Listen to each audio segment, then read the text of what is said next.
Bling blong, everyone. Our new podcast miniseries, Talking Mission Hill, is now exclusively on Patreon. Put on your spicy pants every Friday with a new podcast covering each episode of the cult series from Simpsons legends Bill Oakley and Josh Weinstein.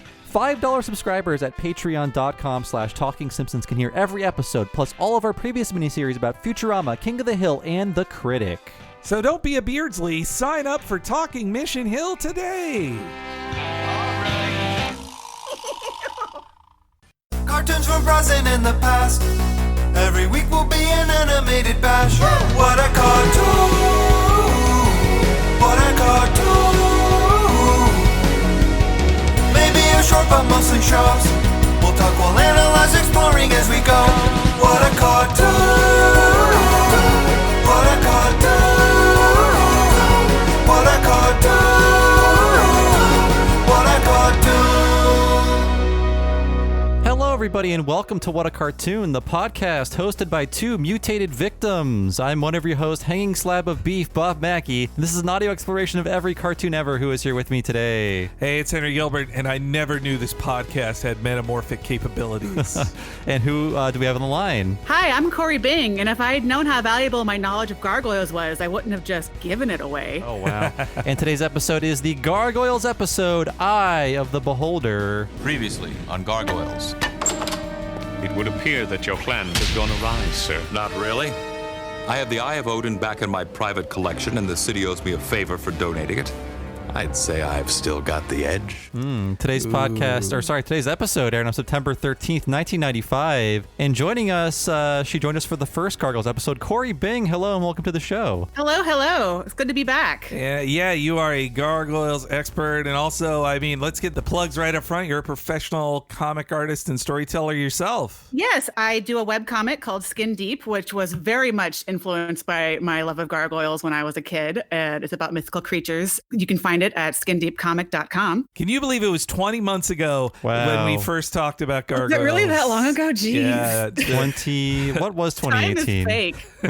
Well, I guess just so you know, we're recording this. This is an August podcast, but we're recording this in June, so that's why I was having some math problems there. But yeah, I think we're all big fans of Gargoyles here, and I just really wanted to talk about it again because, there has been a return to discussion of Gargoyles thanks in part to it being way more available than it has been for the past 23 years. Now anybody can stream it on Disney Plus instead of having to, buy the DVDs, which I think now are actually kind of out of print. But are they? Well, I'm Yeah. going to keep my DVDs. I'm going to keep a hold on those then. Or at least they're more out of print than they were then. I was looking up what's volume 2 of season 2 worth? And somebody's trying to sell one for $300 on Amazon. I don't know if that'll go. Hey. Great money if you can get it. Yeah, I actually got my husband to watch the show all the way through for the first time, even though we've been married for 10 years and he's always known how much I love the show, but I was never able to get him to watch it until it was on Disney Plus so we could just binge it. I think when we did the show with you before, we were a year before Disney Plus. And we were aware of the concept of Disney Plus. We were all just talking what's going to be on it? Hope it's Gargoyles. And thankfully Bonkers made the cut. Yeah, Bonkers. Yes, thank God for Bonkers. It's part of the Weissman verse. Man, it's it's also another reason I want to do this because since doing it, we've covered so many shows that Greg Weisman touched that we weren't aware of. Like on the Bonkers one we did, it came up he was kind of the showrunner of the first half of production Bonkers, the second half of what aired of Bonkers, the Miranda Wright episodes, and we're Miranda Wright just is Elisa Maza, isn't she? And Bonkers is some form of gargoyle. He's a bonk-goyle. And also, it came up in Goof Troop, I believe, and in some of our Darkwing talk. We've covered a lot of Weissman's work. We still haven't touched on, and one of these days we will, but I had to swear off Spider-Man for the rest of the year, or else I just do too much Spider-Man. But one of these days we'll do Spectacular Spider-Man. Now that's the most unavailable of the Weissman run shows, though, because it's not streaming on Disney Plus or HBO Max. The Teen Titans shows, those are streaming, and And I would then- imagine the Spider-Man ones would just be a nightmare for licensing at this point. Yeah, until the day Disney finally buys Sony, as I'm sure will happen eventually.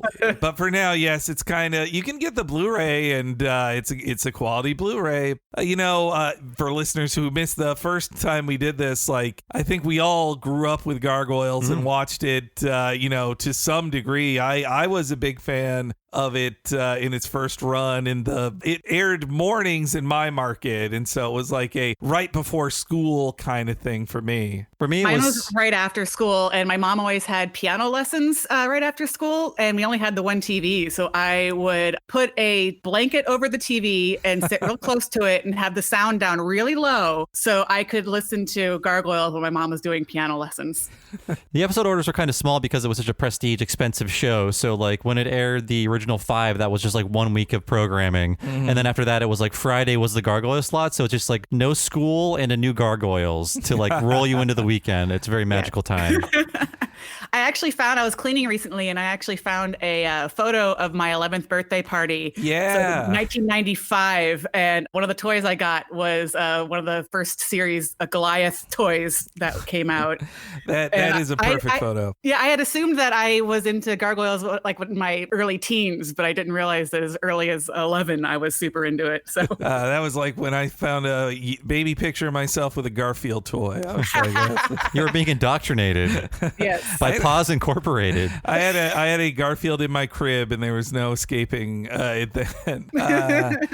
But yeah, a quick overview of Gargoyles' history was that, it was Disney had been doing all their TV stuff, but it was, they were action adventure-y stuff, but more in the kids' angle, starring, cartoon ducks and whatever Goofy is, having adventures, but not adult style. And then after the 1992 premiere of Batman the Animated Series, Disney was much more interested in doing a adult series, or well, not adult, but a more grown-up series to kind of match that tone. And so a show that had like character development, and it wasn't wrapped up in one episode. And yeah, continuity is a big thing. yeah, continuity is huge. And so Greg Weisman, who had been an executive within Disney Television Animation, moved over to the producer side himself as showrunner and primary creative force, or lead creative force, on a show called Gargoyles. And it grew in its creation by hiring off a lot of folks who'd worked in the first set of Batman episodes, in particular Frank Power and Michael Reeves as the lead story editor in Michael Reeves' case, and Frank Power is the lead director on it. And so the show kind of grew from there and ran for 65 episodes, and then a third season that honestly doesn't count, but technically Doesn't count.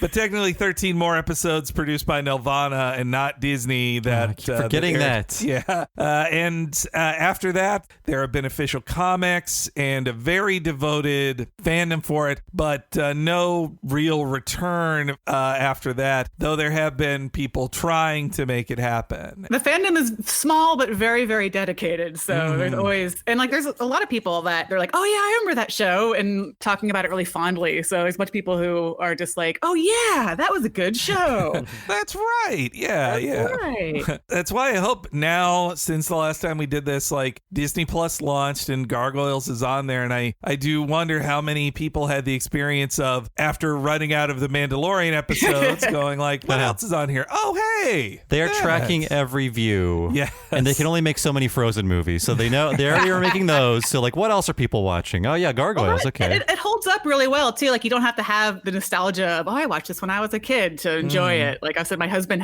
didn't watch it when he watched the original 5 episodes, but then nothing else from it. So he only had that to go for with a nostalgia, and he really enjoyed the show without having to be like, I liked this when I was a kid, so it means it's still good. And so yeah, what brought this on too is that I saw Greg Weisman did a new interview about Gargoyles and its status with Polygon back in May, on May 14th. It's a really interesting interview. Some stuff I'd heard before, some stuff I hadn't. Like he had mentioned that he feels partially probably what hurt Gargoyles ratings in the second season was that in the afternoons on local networks, it would get preempted by O.J. Simpson courtroom footage. That was really interesting. I hadn't heard about that until I read that interview. It was really cool. It was not cool, but interesting. It was interesting to hear that it was like, he makes a good argument that it was a 1-2 punch of like, Gargoyles didn't get to be number one in the ratings anymore because O.J. Simpson preempted it, and also Power Rangers was the hot new thing, and Gargoyles couldn't compare to the fireworks and bombast of that series. That's also what killed the Sonic the Hedgehog cartoon was Power Rangers.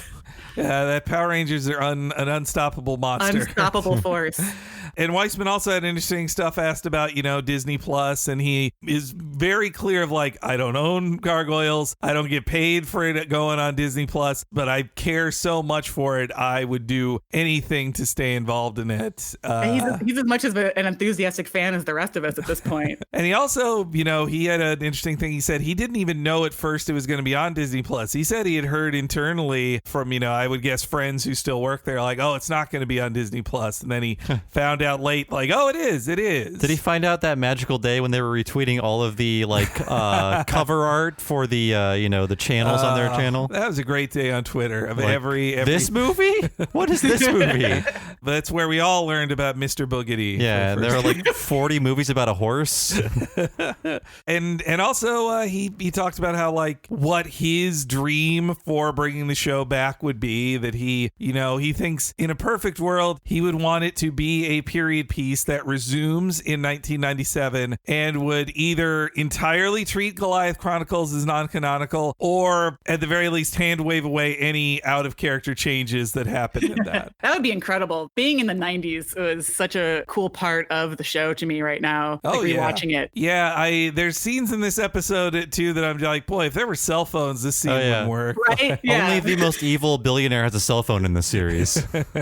And it's the biggest of cell phones that only a billionaire could own. Yeah. And though also he accepted, he's like, well, that's what I would do. But Weissman says, that's also not my call. And it's really what Disney wants to do with it. And he also says he could understand if they did a reboot like they did with DuckTales in 2017. That'd be cool. I really, really enjoy 2017 DuckTales. Yeah. But in that scenario, like they didn't bring back the creator of DuckTales for that. Like it's more of a incredibly loving reboot and retelling of it that, is done by newer folks. But also DuckTales has like decades and decades of comics and stuff to reference as well. There's a lot more kind of shared canon for DuckTales, whereas like Gargoyles is the one thing. Yeah. Yeah. And he recognizes too that the idea of doing, say, a live action Gargoyles movie is unattractive to Disney when they could just, if they want to make an action thing, they'll make a Star Wars or a Marvel thing. How about Ant-Man 3? They've literally been talking about making a live action Gargoyles since Gargoyles was running on TV. So like, I don't hold my breath for that. Yeah. Movies are in trouble now because we can't see them anymore. So I feel like now only the safest IP will make the cut. Oh yeah. I hadn't even considered how I'm thinking of the movie market like 6 months ago, not how it is now. Yeah. Or you don't want to rent Scoop for $20?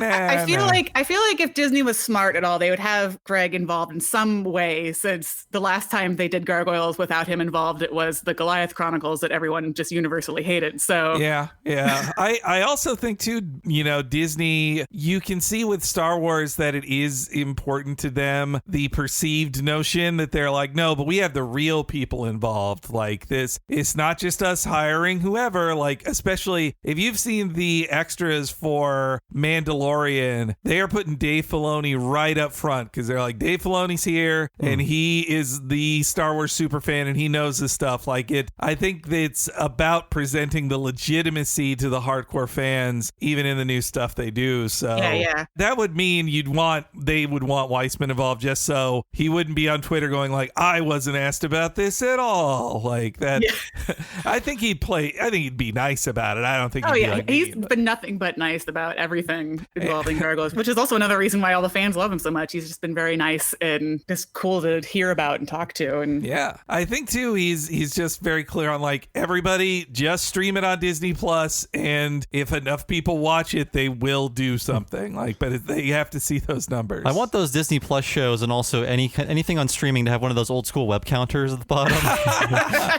You just keep reloading. I know. Sign the guest book. Yeah. I want at least a little transparency on there. It's felt so different in, maybe they did it before, but it feels like it's a recent thing on Netflix where it will say like, these are the top 10 shows right now in America. Everyone in my neighborhood has bad taste. I also want achievements for watching things. Yeah, I thought, wasn't Xbox One supposed to launch with that? Like It was supposed to do a lot of things. That's true. It was supposed to take over your living room. And lastly, a Weissman update was he had mentioned that Jordan Peele had, been in the news of saying he was interested in Gargoyles as well. He was a fan of it. The interviewer asked, "Oh, have you talked to Jordan Peele?" And he's like, well, obviously I love Jordan Peele and I think he's great, but I haven't had like a meeting with him. All I did was tweeted him saying, "Hey, I don't know if you know me, Jordan, but I created Gargoyles." And Jordan Peele replied like, "Of course I know who you are."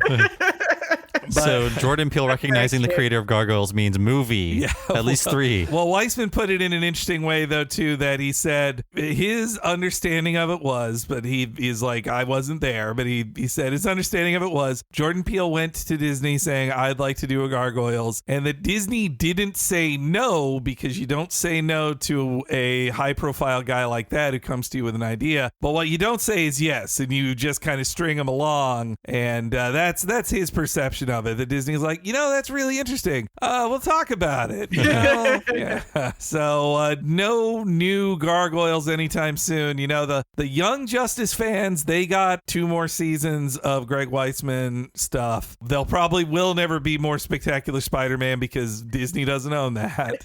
I had to sit through so many crappy boomer revival things in the 90s, and now we're doing that stuff. There's no reason this shouldn't make the cut. It doesn't have to be crappy either, by the way. Well, and, knock on wood, but I believe every principal actor from the show is still alive. Okay. Oh, Yeah. yeah. And I know Keith David has said several times that he would be Goliath again, no problem. He wants to do it so bad. Yeah. It's one of his favorite roles. He wants to live again. I can't even fake a Keith David voice. I know. It was interesting. I just watched an interview with him with the Darkest Timeline podcast that's hosted by Joel McHale and Ken Jeong, where they talk to other Community cast members, and he was on season 6, and they asked him like, well, what do you get the most fans for? And he's like, Keith David's like, it is a weird mix because sometimes it's John Carpenter horror fans who really like him, sometimes it's Spawn fans because he's the most famous voice of Spawn, sometimes it's Community fans, but I think he did say like Goliath and Gargoyles fans, those he gets the most, I think. Yeah, That's definitely the first place I ever saw him or heard him. Oh yeah. I think it had to be the first place I heard Keith David too. Yeah, and then whenever I saw him, I would be like, "That's Goliath." Yes. Goliath. I remember the first time I watched The Thing, I was just like, wait, is that Goliath? His voice is unmistakable. Yeah, absolutely. I've never seen Platoon, but I know he's in that now, and I gotta just to see him. I want to see that movie. He's in Pitch Black too. Right? Yeah, I also know he's in a terrible Larry the Cable Guy movie that I'm like, I won't go that. He's also far. Vice President Keith David in Saints Row 4. Yes, That's right. yeah. So it wasn't one of the good Larry the Cable Guy movies. Oh yes, yeah. I would guess Cars 3 is the best Larry the Cable Guy movie, and he says no lines in that. So that's the Gargoyles update since the last time we did this. But I did want to touch on a few things I'd missed in our previous history. One thing that I found out from that recent Polygon interview was Weissman talking about when this episode takes place in early season 2, what a struggle doing season 2 was for them, and the production hurdles that were introduced. And so, because wasn't it like we want a whole bunch of episodes, and like we literally can't do that, and they kept on asking for more and more and more and more and more. Yeah, they would not let up about it. That so as Weissman says, they sold 13 episodes to Disney. Disney commissioned those 13. That would be the first of the first season, and it would be the Friday show in a block. And after that first season, where the ratings were so good, that's when Disney decided that it was time for them to do what they probably should have done in the first place, which is do the huge episode order they do for their weekday shows. So it could be, as apparently the internal term was, strip show, meaning it would be a strip across the whole planning board for all 5 days of the week. And it's a much racier show than, let's say, Aladdin. Yeah. They wanted it to be, a 65 or 52 episode episode order, but they already were in a regular seasonal production instead of that bulk order thing like they did with all the previous Disney afternoon shows. So as Weissman tells it, they were waiting on approval for an official renewal for a second season. So he got his writing team together, that was mostly the season 1 writers, to work on 6 scripts. They were preparing 6 different scripts. And then he gets the call from Disney Brass demanding 52 episodes for a second season, which would get them to the right number. But he's like, that would be impossible for what we are doing. We can't do 52 with the staff we have. And he said it was just a ton of back and forths. At a certain point, Weissman thought he had sold them on like, look, we could do 18. Can we just do 18 this season and then we'll do more the next season? And he thought he got that, and then he got one more call that he's like, you are overruled and this will be 52 episodes. We own you. In that rush of production, only 31 were completed in time for the proper season that would air. But, you know, basically by the end of 96 or by mid 96, they had aired all 52 of the season 2 episodes, which is bonkers, that kind of order. Like, I can't believe Weissman was able to get that out. And that the quality of the episodes all stayed pretty good. Yeah. Weissman is very proud of that. He is like, you should be impressed that we were able to even get 31 ready in time. But he says that there were multiple things that by the end of season 2, Disney was kind of disappointed in Gargoyles, and that was one of them. They're like, you couldn't get this crazy order ready for us of quadruple the episodes. Meanwhile, they were like getting Quack Pack off the ground, you know? We got to do Quack Pack sometime, because I, in some of my research, I went across the credits of that, and there's like 8 different story editors on that show. I think that Quack Pack went through a lot of problems. If you just watch the opening titles for that show, you'll realize it's like 5 shows. They couldn't decide on a show to make it. It's like, it's a spy show, it's a superhero show, it's a family show. Like, there's 4 different premises happening. There's an episode of Gargoyles where Hudson is watching Quack Pack. Yeah. I forgot. I can't remember what episode it is, but it was like a cut to it, and it was like Donald covered in dough or something that I recognized from being from Quack Pack.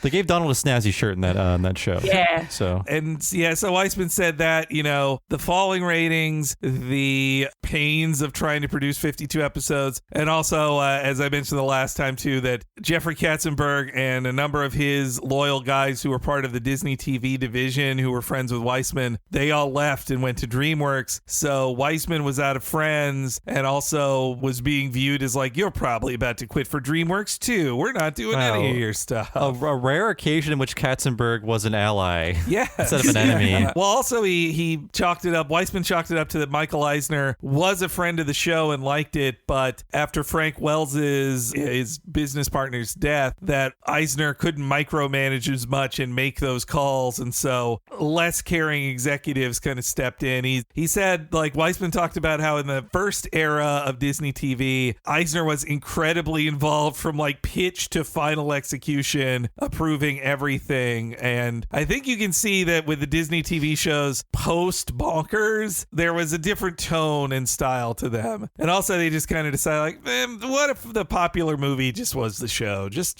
do that. But so how do you get quadruple the scripts from the same team of people? Well, you got to get 4 times the writers and 4 times the story editors. The season 1 story editor, Michael Reeves, was, which it basically, I believe in the org chart, it goes, you know, showrunner at top, that's Weissman, and then story editor for a group of writers who kind of keeps track of the tone. It's a junior showrunner, basically, at least in this group. Okay. That's what the story editor title stood for. And so the first season 2 story editor was the one from season 1. Michael Reeves, who we talked about then, a very accomplished writer, came off of Batman. I had read that sadly he's been suffering from health issues, that he's still with us, but he has trouble speaking now even. It's very sad. But so, in addition to Michael Reeves, there was his then wife, Brynn Chandler. There was Carrie Bates and the late Gary Sperling. And so I want to talk a little about each of them. Brynn Chandler was the most interesting to to me. Like, she was a very accomplished writer by that point already. According to her daughter in an interview, Brynn at one time was the highest paid woman in animation writing. Like, and I believe she had met Michael Reeves as they were writing on 80s shows like He-Man and She-Ra and My Little Pony together. And I believe her and Reeves are separated now, but Chandler worked on He-Man, She-Ra, My Little Pony, TMNT, and then joined Batman in the early 90s. And man, when I looked at her scripts for Batman, I was so impressed. She wrote some of my favorite episodes. She wrote the Robot Doppelgangers two-parter, Heart of Steel. Excellent. That's a great one. She wrote the episode where Penguin tries to reform and society rejects him, and it's like you actually empathize with Penguin episode. Like she wrote that one too. And also she wrote all 3 of the Batgirl episodes that were from the original run of the Batman series too. Cool. Yeah. Brynn Chandler, she came on as one of their story editors, and she oversaw the Avalon episodes, which are incredibly important. I love those, yeah. And she wrote the teleplay for all 4 parts of City of Stones, so cool. A very key writer to the series. Post Gargoyles, Chandler worked on several shows, including the Spider-Man animated series from '94 that we talked about on here, but looking at IMDb, she doesn't have any credits after the year 2000 in television or film or games. She does have some credits on manga localization up until about 2009. Nothing really after that, though her daughter with Reeves, Mallory, Mallory is very active as a writer and localizer on her own part, and Michael Reeves and Mallory, as well as Neil Gaiman, have actually worked together on some books too. So it sounds like Chandler is, quietly retired at this point. That's cool. I didn't know that. Yeah, she's a really interesting one of those, it was not a very diverse group in the early 90s. So I guess it was, it feels like women are a major force in animation writing today, not the case in the 90s. Yeah. How it feels to us, women are more represented in the writing of kids animation and primetime animation too. That seems to be a glass ceiling, I think. But also, hey, there's no shame in writing kids animation over primetime stuff. There's Cary Bates. He was a well-established comic writer from DC. He had worked on Superman and Flash comics going as far back as 1964. Wow. Oh, wow. He started writing DC comics when he was 17. So he wrote many key Superman and Flash comics up until about the late 80s. I have a feeling that Greg Weisman, when he was a DC comics writer in the 80s as well, that might be where he first met Cary Bates, but I couldn't find a direct source on that. Bates also did a little TV work before Gargoyles. He wrote on the live-action Superboy show and also the animated from the late 90s RoboCop TV series, as well as the Starship Troopers TV series. I think he's basically retired now, too. He's written some comics in the aughts, but not much more on Cary since then. But that's a good hire, too. Like, you need a guy who understands comic storytelling to handle these kind of long-form, linear, hyper-continuity-focused stories like Gargoyles did. And then finally, there's the late Gary Sperling, who was the 4th story editor, and he was a talented writer who basically all of his credits are Disney TV animation. He got his start on Darkwing Duck and worked on the Weisman era of Bonkers cartoons before moving over to Gargoyles. Mainly his episodes were the stealth pilots of season 2 when they travel around the world and meet other characters who could possibly star in their own series if need be. And he was going to had the Bad Guys spinoff that Weisman had been pushing sold. He was going to be co-creator on that because Sperling was really working a lot on developing it with Weisman. Bad Guys was a show that would have starred Dingo from the Pack with his robot friend Matrix. But sadly, that did not come to be.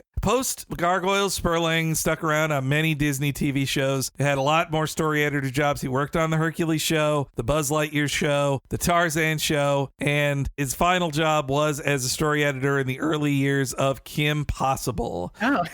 But sadly, he passed away in 2004 from cancer. R.I.P. And also I wanted to mention when they had that big season 2 order, they needed another supervising director of the show too. And that was Dennis Woodyard, who directed 18 of the season 2 episodes alongside Poher. And Woodyard is an interesting guy. An African-American animator as well, but he was coming off of the show Exo Squad. He'd go on to work on Men in Black and the Ozzy and Drix cartoon that was the spinoff of, what's the name of it? Osmosis Jones. How could you forget? Yeah, we have to do Exo Squad at some point because that is similar, like, dark energy and lots of continuity. Yeah. I did watch it when it was, like, new on weekday mornings before school. Much like Gargoyles, far better than the toy commercial that the people who bought it had expected. Yeah, and also it's probably just all on YouTube. Like, I bet it's one of those shows nobody cares about. Is that part of the Bobot Entertainment universe or what? I think it is part of the I think it's in the Bobot syndicate. We need to cover every Bobot show. But yeah, Woodyard is also an accomplished comic artist as well. He'd go on to work on a lot of the film Roman Marvel stuff that we talked about in our Avengers podcast a couple weeks ago. And he has some interesting stuff on his personal website. Check that out. He's working on a series of flip books too to sell as a new kids book kind of thing. So he's a really interesting guy. He seems pretty much out of the animation world though. So quite a career from Dennis Woodyard. And all right, the last thing I wanted to catch up on that I missed the last time was Walt Disney Animation Japan. The animators of this episode, they are a huge deal. They're why Gargoyles at its best is a gorgeous TV show. They're the ones that animated the good episodes. Yes, yeah. I mean, they're all good episodes, but the best episodes they're the ones that they animated them. The writings always holds up even a badly animated one, but Walt Disney Animation Japan really got it. But I think because they were the primary animators for the formative episodes, they know how Gargoyles is supposed to look because they defined most of those rules. Yeah. So Walt Disney Animation Japan, in case you hadn't heard before, it was a subdivision of Walt Disney TV Animation that was based in Japan. It was run by Motoyoshi Tokunaga, a producer on hit TV series from the 80s like Space Adventure Cobra, Golgol 13. And right before he got hired by Disney, he worked on the Lupin the Third special, Bye Bye Lady Liberty. I have a Space Adventure Cobra t-shirt. It's one of my rarest t-shirts. That's a cool t-shirt. I like that. I got it in Japan. I did. But also, all three of those series intersected with productions at TMS, Tokyo Movie Shinsha, the master animators of so many shows. So guess you have to salute them in every episode.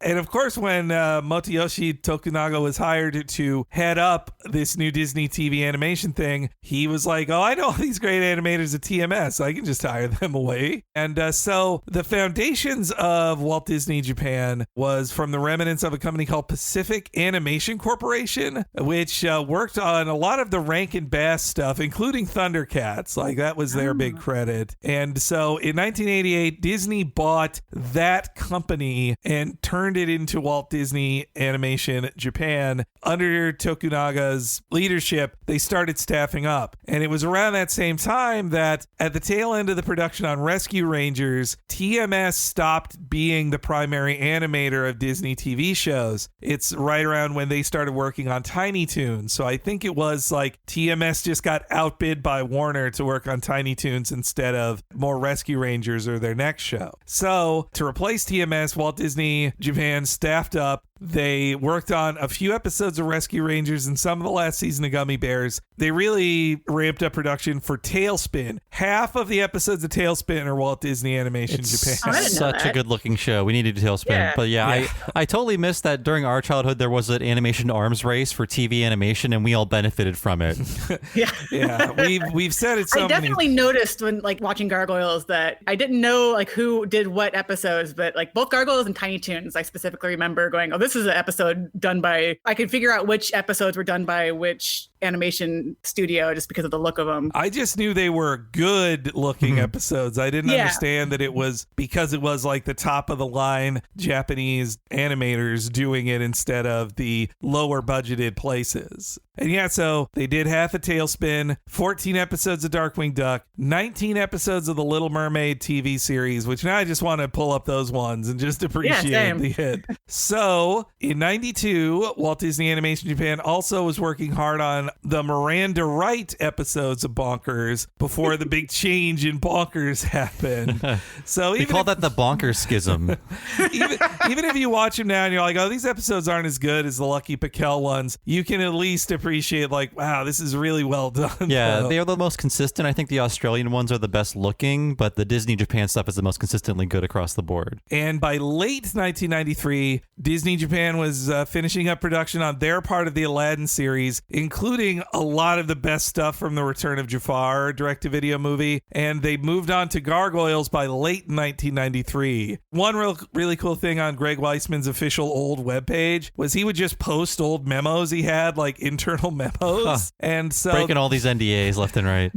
That's how I saw his back and forth with the Japan side on just the development of Gargoyles. Like they had internal stuff for how the Gargoyles would look, all that was produced stateside, but when they sent it to Walt Disney Japan, that's when their artists figured out how to actually make it work as a produced show, like especially the looks of the lead characters. The clan from Goliath on down was really defined by the character designers at Walt Disney Japan. A special shout out to Kazuyoshi Takeuchi as the lead character designer on season 1. His resume is incredible. He was an animator on the Tiny Toons summer movie we did. Oh, glorious. Akira. He was chief director of the Votom series and Golgol 13. And also, I had said it on our Animaniacs one, but I am pretty sure he was the director of the Yakko's World segment. The TMS just like, oh, we'll just do it all. Just don't even board it for us. And also another high-level animator was Roy Sato, who worked out at the Japanese studio. Many episodes of Gargoyles he was on. He was one of the few folks to head stateside after Walt Disney Japan shut down. These days, he does CGI special effects stuff on things like commercials for Gears of War 2 and films like the Black Panther, Deadpool, and Aquaman. So Roy Sato has stayed very busy. You know, you look at the trajectory of Walt Disney Animation Japan after Gargoyles, you can see that they were starting to get priced out of their TV production. They do less and less TV episodes and many more direct-to-video sequels, even some theatrical sequels. Like they did animation on the Pocahontas 2 and Hunchback of Notre Dame 2, as well as animation on the theatrically released and very well received Tigger, Piglet, and Heffalump Winnie the Pooh movies that came out in the 2000s. Oh yeah, I remember those. I've seen clips of those. I'm like, man, that looks good. Was the last like 2D thing? It was not Princess and the Frog. It was like the Tigger movie, right? Yeah, that's right. It was the Tigger movie. Yeah, that was the end of it all. Too expensive. And that's unfortunately what happened. This is what Weisman said too, that Walt Disney Animation Japan, they were some of the best animators in 2D that Disney was employing at the time. They had like almost 20 years of existence, and then Disney in 2005 was like, yeah, but 2D stuff and this is expensive. We got to just cut costs. And so, oh, by the way, I want to correct myself. The last one was Winnie the Pooh 2011. Okay. That's right. I knew it was Winnie the Pooh. Just titled Winnie the Pooh. So delete your comment right now. And so, yeah, it just makes me really sad that Walt Disney Japan was like, they cost too much because they were the best animators and they were paying people well who had worked there for, 10 years at a good salary. But that's very much the American corporate culture of like, yeah, just mass layoffs, cut costs. You got too good at your job. Sorry. Yeah. I guess, yeah, seriously. And I guess like after as the renaissance of the 90s was picking up and like The Lion King and other movies were making like so much money, they're probably like, do we need to spend that much on TV anymore? Probably not. Like TV for them, it was something to invest in because their movies were in the shitter in the 80s, right? Yeah. Well, I mean, too, you compare like the well-animated episodes of Darkwing Duck to, Legends of Tarzan show, and the animation production quality is that you can tell there's a smaller budget. They just cut.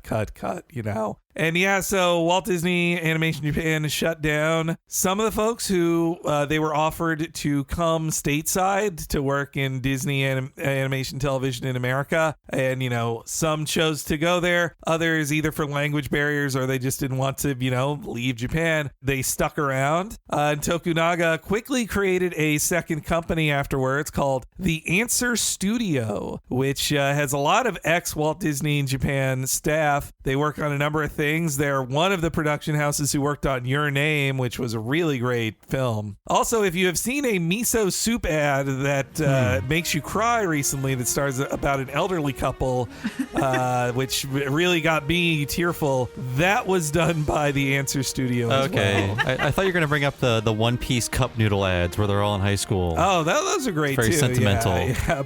But yeah, there's the Marukome Miso Soup Company. They've done a series of ads with The Answer Studio that basically look like a Ghibli film about, these kind of sad or bittersweet short stories that also involve how miso soup brings people together. The one I watched was about an old couple where the wife she's starting to be infirm and she can't make dinner anymore, and now the husband's learning to make dinner and she's learned to love him all over again. It's so emotional propaganda for soup.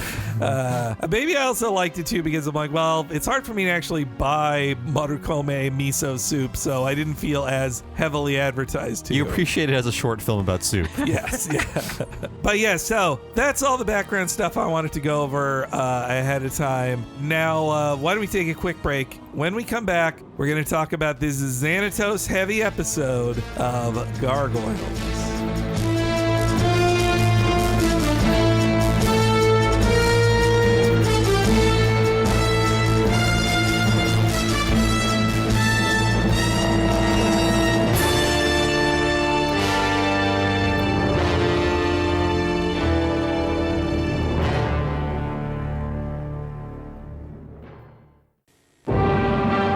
When darkness falls, high above New York City, adventure reaches new heights. New action. New villains. Gargoyles. Now, every Monday through Thursday, because one day just can't hold them. Today at 4:30 on WB22 Cable 10. When darkness falls, the Gargoyles come to life. And at Burger King, you can bring them to life with 5 new Gargoyles action toys. You can get one with every Kids Club meal. They spin and move like the Gargoyles. But when the sun comes up, they won't turn to stone. Burger King Kids Club. Great food, cool stuff, kids only.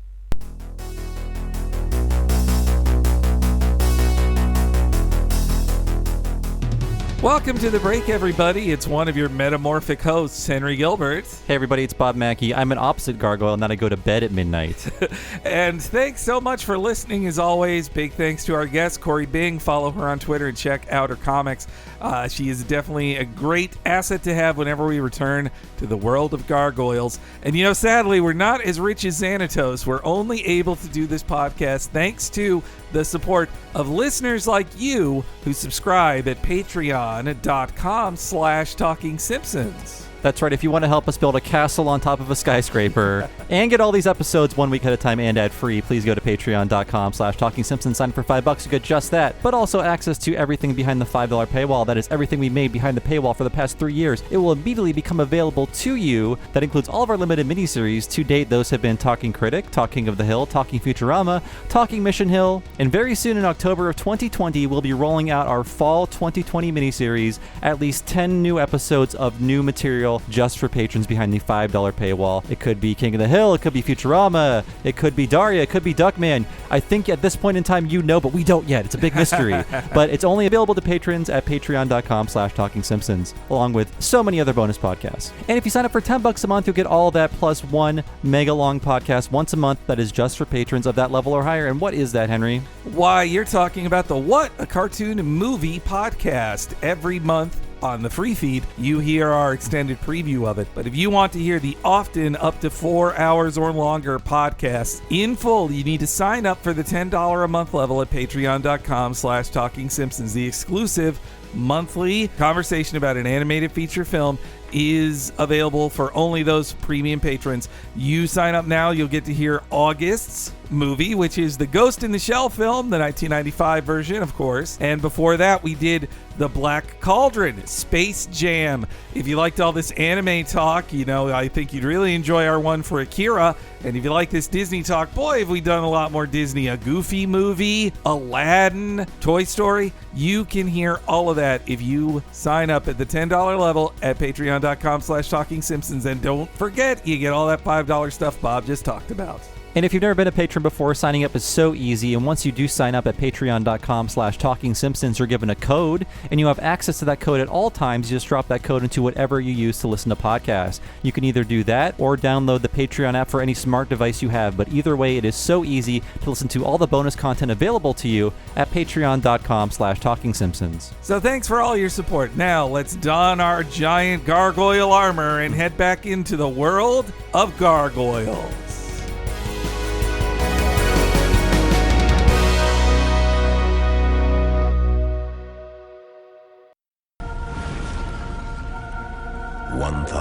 Years ago, superstition and the sword ruled. It was a time of darkness. It was a world of fear. It was the age of gargoyles. Stone by day, warriors by night. We were betrayed by the humans we had sworn to protect, frozen in stone by a magic spell for 1,000 years. Now here in Manhattan, the spell is broken, and we live again.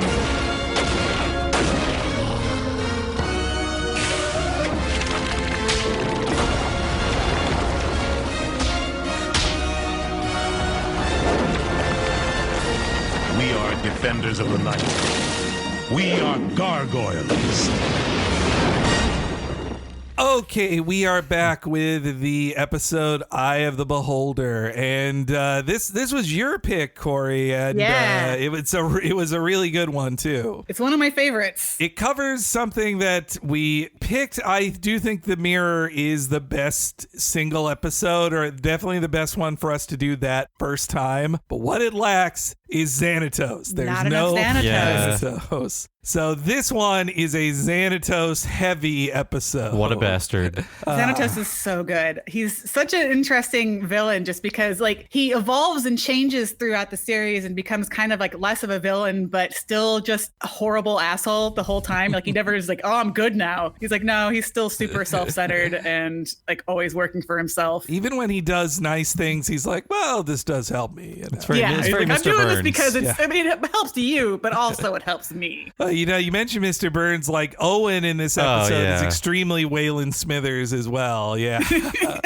Yeah, no, this is a Xanatos thing. It came up too in that new interview with Weissman, where Weissman is yeah, it's funny that it's now just become a famous TV trope, the Xanatos Gambit. Yeah. And this episode is all about this. He didn't refer to this episode by name in that interview, but he mentions oh yeah, Xanatos always has a plan A and plan B, and then C, D, and E if those fall through. And I rewatched the episode recently, and I was taking notes, and I wrote down all of the different plans he'd made for this episode. He had plan A, plan B, plan C, plan D. This episode is about when his plans finally fall apart and what happens then.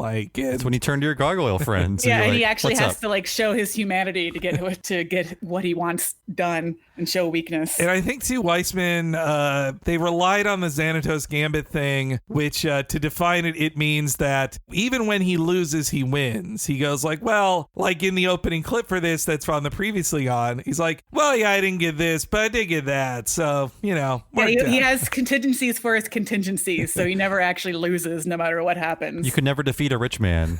Yes. They only grow stronger. There's some great stuff in this episode where I'm just well, yeah, Lisa, of course you can't arrest him. He's the rich guy. That wouldn't happen.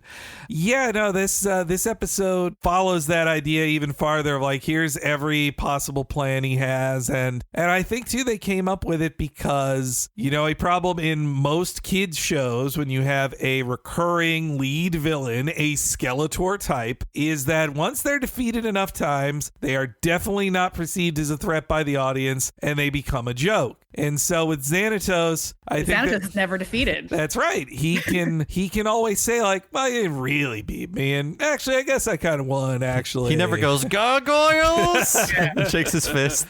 I was like, you got this, but I got this. He's unflappable, I think. Yes. Demona does that a little bit more, but that's why it becomes funnier when she's like, ooh, you did it again. Demona's whole thing is that everything that is bad in her life is someone else's fault. So she has everyone to blame it on. And whereas Xanatos, he's just like, well, at the end of the day, I'm still rich. So. And as we learn in the next episode, he's a self-made man as a rich guy, thanks to time paradox. But, time travel. But yeah, David Xanatos too. He's voiced by Jonathan Frakes, the William Riker. I would get chewing on the scenery the entire series. I think he's loving it. Like he had to play. He's the interesting suave guy in Star Trek to Captain Picard's more regal sensibility. I think in the 17 months since we recorded that last episode, Picard has come out and he's in that, and also those videos of like all the super cuts of all the questions he's asking on that Sci-Fi Channel show that came out. Yeah, and that's the funniest thing to me. I love it. Yeah, that show is beyond belief. I had to look that up. Like, well, I watched it a lot when it was on Sci-Fi Channel. But yeah, look up the supercut of him asking these questions that just seem insane when you don't have the entire context of the show that follows. It's great. Yeah, he's having a great time being a fantastic bastard in this show. Yeah, and those beyond belief clips. My favorite one is the run of him just going like, "It didn't happen. Didn't happen. Nope. Made it up. Nope. Wrong again." But yeah, he never gets to play a villain in so much live action stuff, and so with David Xanatos, he just gets to be like this smug jerk, like the ultimate smug jerk. And now I just think of William Riker less as a sex symbol and more as a guy making stone oven pizzas. And Picard, I have not watched Picard, but the clips I've seen, that's mainly what struck me. Like him and Marina Sirtis cooking pizza together. It's a show mainly about baking. And Demona just being domestic. And this episode is written by Steve Perry. No, not that one. Just the writer named Stephen Perry. He also wrote the episode Enter Macbeth, and the Fox episode that preceded this, Leader of the Pack, which is when she's able to get out of prison thanks to a Xanatos gambit. Steve Perry, already an accomplished writer by this point. He had written on Real Ghostbusters and Batman with Michael Reeves. Also co-wrote multiple science fiction books, both by himself and with Michael Reeves, including a number of the Star Wars Extended Universe books. Most importantly of all, the novel of Shadows of the Empire. Oh, that was part of a multimedia blitz. It was quite a multimedia storm that you and me that we all lived through in 1996. 96, yeah, and that video game haunted our lives. Oh yeah, that Hoth level was pretty great. Yeah, you just turn it off after that. And yeah, he wrote the book version of it was basically an interquel for Star Wars that didn't have a movie. It had everything else, but not. They even had a soundtrack. Like they hired, I forget the songwriter. It was not John Williams. Yeah, it wasn't John Williams for this, but it was a soundtrack you were meant to listen to while reading the book. That's most of the Steve Perry interviews I could find is him being asked only about Shadows of the Empire and other Star Wars questions. But yes, he also wrote major episodes of Gargoyles, and so he is the creator of Dash Rendar. I would bet George Lucas would tell you he created. That sounds like a name that he would have made up. It does. So, yeah, it does. And one last bit of trivia I wanted to throw out before we get into the episode proper is that I found on Greg Weisman's website that the Eye of Odin was actually invented not by the writing staff, but as a tchotchke to collect in the Super NES Gargoyles video game that was being developed while they were writing it. Yeah. He said they designed the idea of the Eye of Odin as a thing to collect in the game. It's in a season 1 episode is when it's first introduced. And when he put it in there, Walt Disney Japan decided like, well, this design from the video game doesn't really work in the show. So they redesigned it for how it looks in this episode, which I do think as a thing that is, supposed to be from Norse mythology, I think it looks a little more, Egyptian to me. But although it's named after Odin, so it did look like an Egyptian thing actually. Well, as we'd find out, it actually is his literal eye in a later episode. Like, the Eye of Odin and the Phoenix Gate are like the two most important artifacts in yeah. the show. They are the king MacGuffins of the series. Yes. And so, yeah, this episode, though, begins with us finding out just how important it is. We also get to hear the voice of Laura San Giacomo as Fox. Most people probably know her as the female or the lead character in Just Shoot Me. Yeah. She was also in the Stand miniseries. Oh, right. I remember her in that. Don't watch that now. No. Save that for later. Also, I think her big breakout role was being in Steven Soderbergh's Sex, Lies, and Videotape.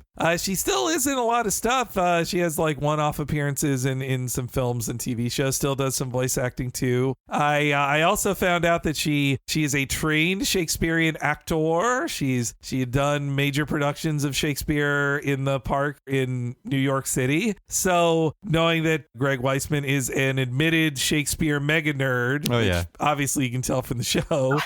I think that probably was a big part of why he wanted her as a voice actor on the show. Since her character, look, I don't want to spoil everything about Gargoyles, but Fox has some surprising roots in Shakespearean myth. Oh, yeah. But yes, the episode begins not with the clan, but in Xanatos' castle in the sky, where he surprisingly proposes marriage. Over like one of those very Dracula-looking tables where they're eating dinner on opposite ends of the super long table. It felt like a shot from Citizen Kane or something, although they are getting along. It's not like Kane and his wife. They're both so extra. There's no surprise that they get married. And the little details of the pouring of coffee, it feels very much like the little nuances that Walt Disney Japan gets in their footage. Just the way the coffee like splashes in the cup and how they specifically pick up their cups with a lot of like unique flavor to it instead of just, a single action that would be much easier to animate than how, Fox would put her finger up this way when she holds the cup, but Xanatos would do it this way. Xanatos should know that the Eye of Odin is the 5th anniversary gift. It's not the anniversary or the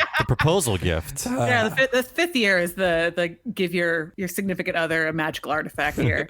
Transforms her. But yes, here's the proposal in our first clip. Marry me. Are you serious? We're genetically compatible, highly intelligent, and have the same goals. It makes perfect sense to get married. True. But what about love? I think we love each other as much as two people such as ourselves are capable of that emotion. For me? To seal the bargain. It's beautiful. Proposal accepted. He's treating it like a business merger, which I like. So fantastic. They're just I love what a bastard he is. I like that he's saying to her, like, look, we're both violent narcissists, but we love each other as much as could possibly be Imagine how much of a violent narcissist we could be if we worked together. Yeah. It's all about growing their brand. Exactly. Though, as we find out by the end of the episode, this is like Xanatos is kind of lying to himself as well, that he knows he loves her, but he can't admit it. Like, especially, I think we probably said it in the last one, but I mean, there's a lot of current day billionaires who are very similar to him in selfishness and self-aggrandizement, and also like the way he talks about like we're genetically compatible. Like that's almost eugenicsy. Well, that is how I proposed to friend of the show, Nina Matsumoto. Well, he even admits at the end of the episode that he considers love to be a weakness. So, like, he can't just say that he loves her. You have to have, like, a proposal on a whiteboard. He's got like a PowerPoint presentation on why it's a good idea for her to marry him. Yeah, when he already has shown that he loves her by getting her out of jail. That did it enough of just showing, like, I tricked the rest of the pack to get in trouble and get you an early Not release. just get out of jail, but get out of jail in the most elaborate, weird way possible.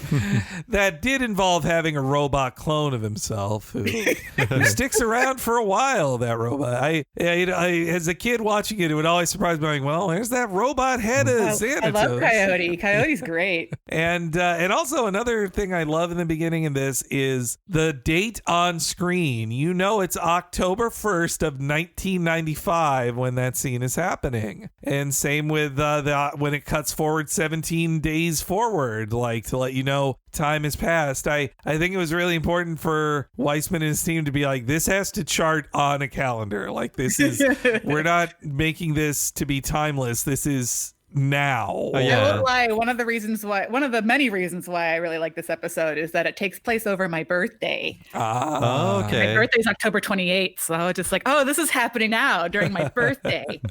And the time cut then goes to a Halloween decorations, and we see that Elisa, I believe she's buying the costume she'll wear later in the episode. I won't make the listeners hear it, but the screams in this by the monster are really good. Yeah, I made a note of how just blood-curdling they are. Yeah, they're really different because usually like most of the screams in the show are like they use a lot of big cat screams and stuff, but this one is something really different from their usual monster howls. Well, yeah, and also they had Frank Welker on the show doing the Bronx noises. So I think a lot of the times other monster noises would just they'd count on his reliable good ones, but in this one I think to make it, it makes it even more disturbing. Maybe there's also like a feminine quality to it. I'd like to know if they like mixed in screams from Laura San Giacomo and like pitched them up or down, because it just feels otherworldly, the screams from the werefox, I guess. Yeah, it's a lot different than other monsters in the show, and it really helps her stand out quite a bit. One thing I noticed about this episode compared to the last one we did is the last one felt much more dialogue focused, especially with a character like Puck, but this one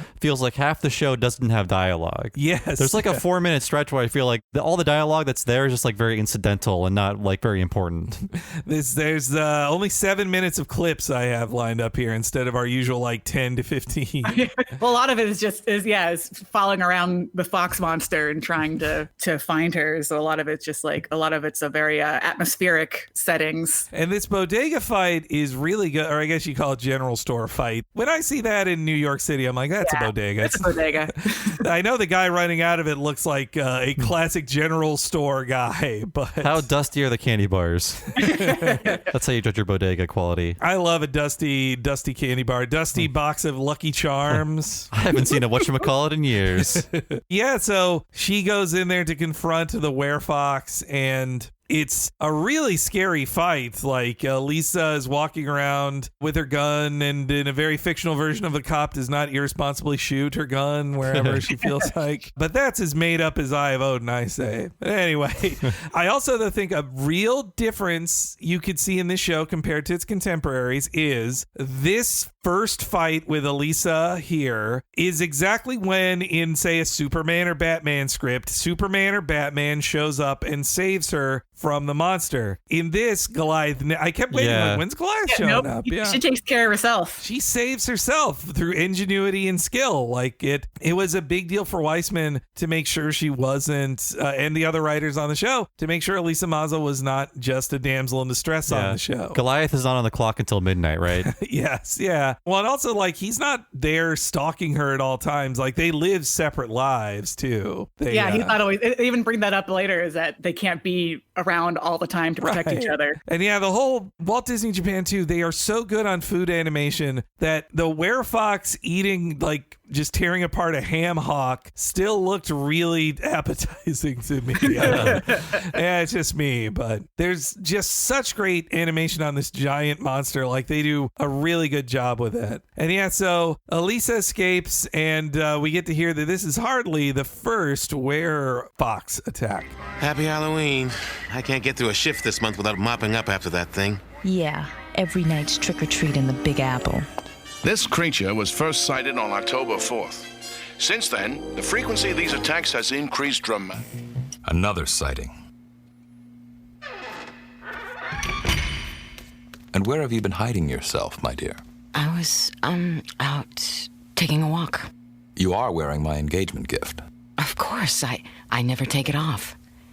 Excuse me, I think I might be coming down with something. Time for plan A. If your fiance comes home barefoot in a trench coat, a lot of questions have to follow. A lot of questions. Maybe at first they're like, look, if she has a drug addiction, that's her problem. Like, it's awkward to bring it up. I mean, she was a TV star, so. Yeah, that's true. I also like that Okay, it's one thing for clarity I think they should have put in there is that it can't be removed. Like you might be thinking like when you see Fox there, like, well, why don't you just take it off if it keeps doing it? She can't, it's magically attached to her. That I don't think she remembers that it's happening. And one of the things with the Eye of Odin is that it makes you feel powerful, so you don't want to take it off. Maybe there should have been a scene about that because I would just... The first thing that Xanatos tries to do during Plan A is try to take it off, and it doesn't work. I just assumed it's because she was in werewolf form, right? Yeah.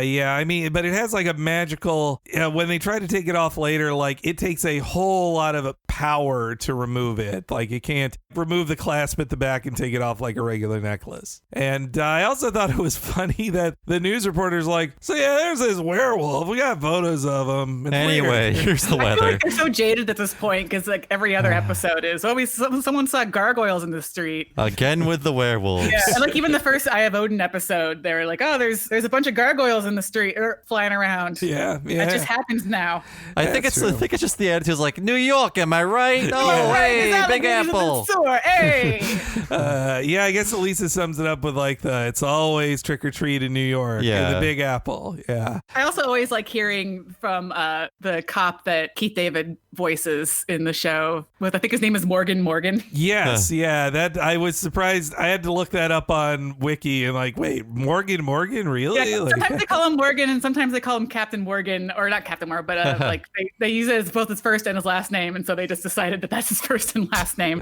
But it's always fun to listen to because he does change his voice quite a bit for that character, but you can still tell it's Keith David. I like Keith David as the Officer Friendly. It's friendly Keith David. I mean, he kind of reminds me of Carl Winslow a little bit in that character. And it's also a character like Keith David would just play in live action. Like that would be the character he'd play in a cameo in the live action Gargoyles movie. You really can't have Keith David voice two people though in one show. It's just he's got the Keith David voice. It's unmistakable. Yeah, right. He's doing a great job at changing his voice to a degree, but still, yeah, I mean, you can only disguise Keith David so much. And another thing I really love about Walt Disney Japan is that lesser studios, when they are tasked with like, and here's the part in the episode where the gargoyles wake up, they would just use stock animation of the gargoyles waking up, but instead they draw Goliath busting out of his stone skin like it's the first time with all the little details and flecks flying off of it. I always really appreciated that as a kid, like the part of the episode where they wake up and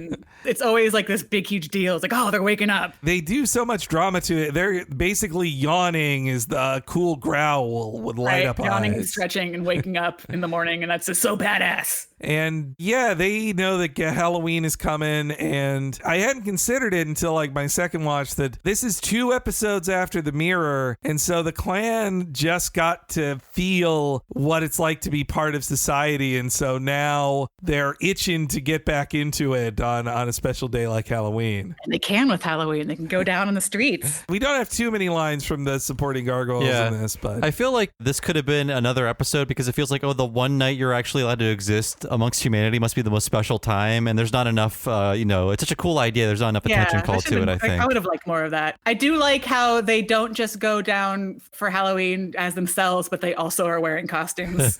And where's Ed Asner in all this? Oh, yeah, he's not in this episode. There should have been a shot of him saying, you go have fun, or whatever, and he's just watching TV. He's a busy man. He can't record every week, but yes, here's the clip of the gargoyles talking about why they love Halloween. Oh, Halloween! Tonight is the night! I can hardly wait. We can walk around on the streets and nobody will know who we are. Better yet, no one will know what we are. Got a minute? And you've no idea what this beast might be? Besides mean and hungry? No. Oh, you could have been hurt. I should have been with you. But you can't. Any more than I can be here guarding you all day long. Everyone's vulnerable, Goliath. But it helps to know somebody cares. It's a sweet little scene. It's also about, relationships are about trusting each other. You can't be watching each other all the time. You got to live your own separate lives too. And I like that as a contrast to what Xanatos and Fox are going through in the same time, where they're not being honest with each other. And that's true. Yeah. Already Elisa and Goliath, even though they're not directly addressing their feelings, they have a healthier relationship than right. There was no exchange of a magic pendant. and admitting that they have weaknesses, and that's okay. I love too the little touches to how Goliath kind of frets on her. Like, not only that they're on the rooftop, like their hair blows. That doesn't happen in every episode of Gargoyles, even though, physically it makes sense that they're on a rooftop, their hair would be blowing. It's windy up there. Yeah, all those nice little details is kind of a hallmark of this animation studio. You can tell it's one of theirs every time one of their episodes comes on, because there's always this nice little kind of lived in details. And little ways how Goliath moves his shoulders a little lower to say I was so worried about you. I always love the way I almost called it a cape, like their wings hook together like a cape in front of their chest. I'm trying to mime it right now. No one can see it. There's some great little nuance too in the animation. Sometimes, especially in when Japan is doing it, the wings don't unfurl themselves, but you see Goliath kind of reach up to where his claws clasp together on his wings, and he kind of unhooks them himself. It's really neat, little touches like that. And Elisa too, I love how there's 3 different times in this episode where Elisa's like, I'm just gonna lean on your chest here, just friends, friends hanging out. Yeah, just pals being buds. And I like the underlying metaphor they explore in this episode too, about how on Halloween, especially in a repressed society like America, Halloween is when a lot of people get to live out fantasies or gender expressions of themselves perhaps, or kinks or whatever, in ways that they can't normally. And for the Gargoyles, it's just we can be treated as normal by society at least for one night. They make it even more clear later when they're Goliath and Elisa are walking around. But I really like the use of that, though. You're right, Bob. Halloween could have been a whole episode to itself, this concept, instead of being more like a backdrop for a final fight with a werefox. Yeah. And so after that's what fan fiction is for. And then after that, it cuts back to Fox. She's staring at the moon, though I think that's a misdirect. The moonlight doesn't actually, I guess she does change at night, but there's not always a full moon. Yeah, it's not true werewolf rules. And listeners know from our Treehouse of Horror 10 Simpsons podcast, I'm very into the rules of being a werewolf. We are werewolf sticklers on this network. Though in this case, she is not a true, lichen, as they are called in Underworld. She's metamorphosizing thanks to something other than the power of the moon and the bite of just the Eye of Odin showing her true self. Yeah, which what's that say about Fox, man? I think it's interesting because she's always even in the earlier episodes, she's always shown herself as being the very put together, level-headed leader of the group, but she's just as vicious as the rest of the pack was, and she's as capable of violence as everyone else is, but she tries to pretend like she's not. And also her face tattoo is pretty. She was doing face tattoos long before other celebrities made it popular. And yeah, so the shots of her staring at the moon, the way her trench coat and hair are blowing, and her hair isn't on the same model as the rest, her usual look. So they had special looking hair and special with the trench coat, and it's so many great little details too. When she's starting to transform and Xanatos confronts her, when she puts her werefox arm over the pendant and the light comes out behind it, there's just so many little details to it that are just amazing looking. It was definitely one of the more memorable scenes that I remember when I was a kid.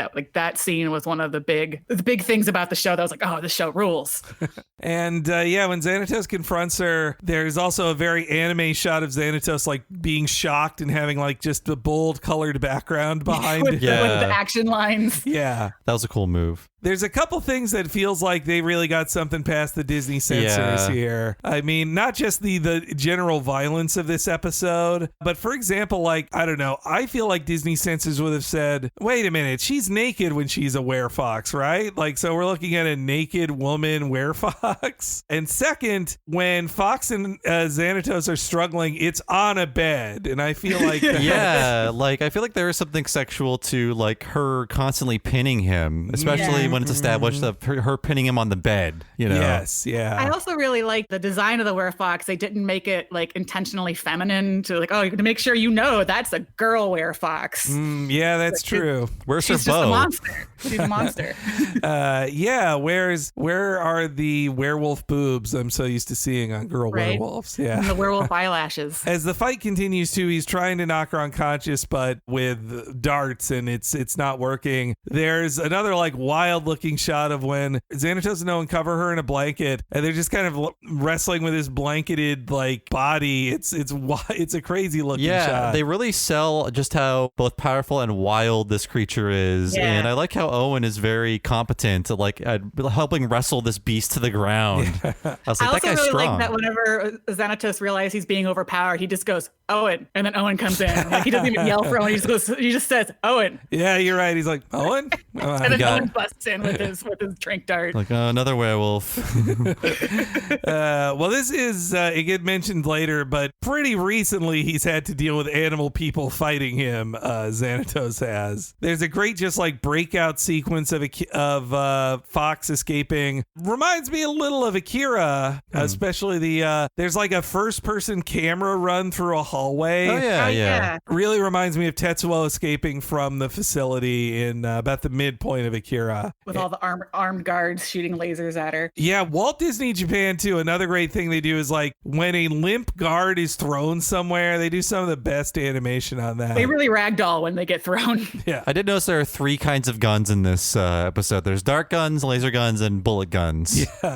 Yeah, at least they're allowed bullet guns instead of all laser guns like in Spider-Man. I think they had to fight pretty hard for that though. Yeah, and at least they made the guns matter, you know, in one of their first season episodes. Like it actually, you get a gunshot wound really means something in the show. And yeah, too, the way the guard like flops down, it reminds me of one of my favorite commentary moments from Weissman on the season 1 where they try to act like, oh, well, Demona didn't kill that guy. And there's one where I think it's in episode 5, Demona picks up a guard, throws him off screen with such force that Weissman's like, maybe that guy is dead. That was He's fine. Yeah. Don't think about it. He's fine. As she's escaping, there's some really interesting shots of like climbing upside down the cables too. And then there's a weird moment where what it seems should be like her jumping out a window and glass breaking, but then it just cuts to an establishing shot of the castle. It feels I feel like they didn't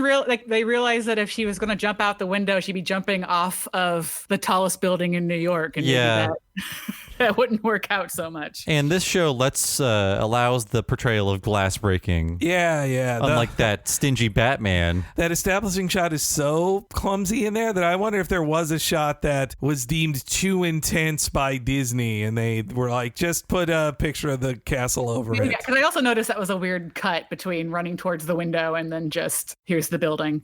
But as Fox escapes, Xanatos realizes it's time for another plan. Yeah, plan A didn't work, so now it's time for plan B. During plan A, Owen shot her with a tracking dart just in case plan A wouldn't work so they could track her for plan B. So here, I'll play the clip real quick. The tracking monitor I shot her with is working. Fox has left the building. So much for doing things the easy way. According to the monitor, her metabolism is operating at a phenomenally accelerated rate. If this keeps up, her system will burn out before morning. She'll die. Incredible. If I'd known the Eye of Odin had that kind of power, I'd never have just given it away. Well, spilled milk. Let's move on to plan B. What a dick. I love it. He's completely just non-chef because he knows his plans are going to work. So just one of them's got to work. So he's not worried yet. Yeah. I mean, Owen's like, your fiance might die. And he's like, oh, so that's what that did. All right. Oh, interesting. I should have kept that. He's also, like Xanatos is very interested in occult stuff. And so that he thinks that he accidentally gave away something way more powerful than anything he's had before. He's kind of pissed. But he's not worried that Fox is going to die because his plans are going to work. Yeah. He hasn't admitted to himself yet as he says Plan B, that's when we find out that an anonymous tip of a location of the werefox was sent to Elisa. So you know who that also, was. like that scene ends with Owen picking up a phone. Oh yes, yeah, exactly. Yeah, so he's like, yeah, you know what happened. That's Plan B right there. But I do like they had the faith in the audience to not just like outright tell you like, hey, this is Plan B. Like, I also love that even though that the Gargoyles escaped a long time ago, like they're still part of Xanatos's plan. It's like, I'll get them to do my work for me. I like the idea that the city set up a gargoyle tip line or something. Like, have you seen the gargoyle? Call 1-800-GARGOYLE. Or sorry, werewolf. It's interesting that it was that they didn't send the police. It was just Elisa going, oh, hey. And Xanatos too, though, he seems to know that the Gargoyles are the main characters on the show. So he's like, well, I got to involve them in some way. They need screen time. I think he just really loves to manipulate them as much as he can. Oh, yeah. He's like, oh, you think that you're free of me? Guess what?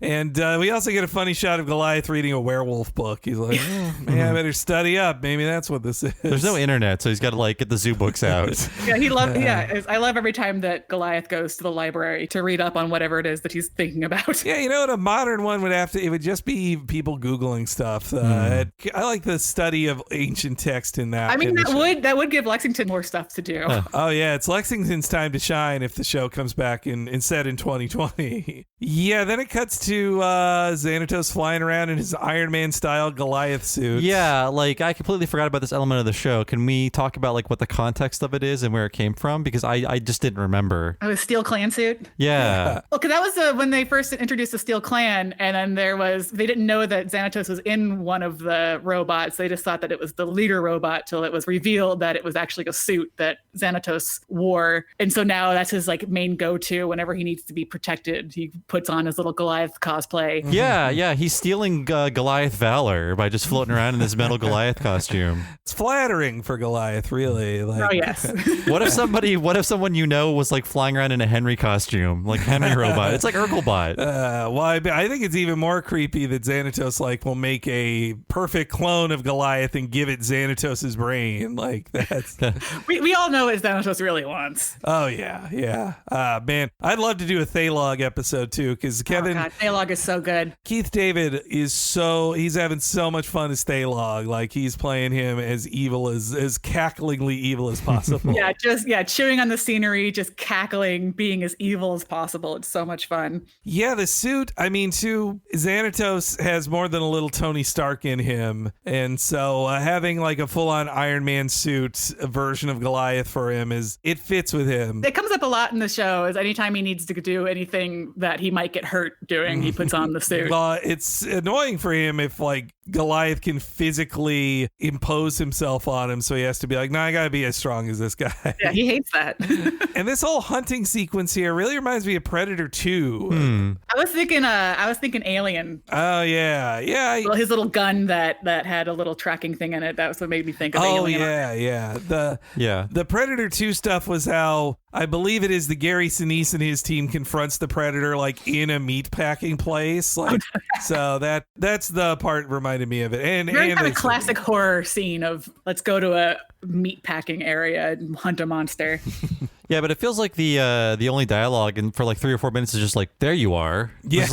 I mean, it's so cool that they trust the audience to stick with everything through just pure action because they have the money to spend on making it look good. There's one bit where it feels like it's late ADR of Xanatos going like, she has to keep eating to keep her metabolism going or else she'll burn out like that. I think that's why he had to explain like why is Fox just eating anytime people discover her? She's got to or else she's going to just burn out. And she kind of kicks Xanatos's butt, like tears up his robot suit, almost kills him if she didn't come to her senses very briefly. And that's where Goliath comes in. This is a fun fight, though the better fight's at the end of the episode. I think they saved their big budget for that. But the Goliath kind of, equal-ish in strength with the werefox and them kind of rolling around. Or also like, there's like punches land in this. They really established that Fox is super strong because Goliath can only go toe-to-toe with her. And I like the shot that was so good they put it in the opening of the Goliath basically punching the camera too. Oh yeah. I also like that the whole plan was to get his meatpacking plan didn't work. Then he had it set up that Goliath would show up and take care of it. And so he is able to knock her out. And whenever Xanatos is just like, oh, that's good, plan over. But then he can't get the necklace off of her. This also, when Xanatos makes his appearance and Elisa knows he's there, that's when she refers back to what just happened to her brother Derek 5 episodes earlier, where he was turned into Talon. One of the many changelings in the show and the other clans. What was happening in New York in the 90s? A lot. I love that Xanatos is like using that knowledge to set up this plan that like, well, if I make it look like that there's something that I want from the monster, then Elisa will think that it's something like her brother. So then she'll try to go and capture the fox for me. Yeah. All this parts like just doing the A, B, C, D, E. But yeah, here's I do like this quick exchange between Elisa and Xanatos in this next clip. They're pretty good together in this episode. Xanatos, what are you doing here? This is a private matter, Detective. I'd appreciate no interference. Is this another of your mutated victims? Let's just say I feel a certain responsibility for it.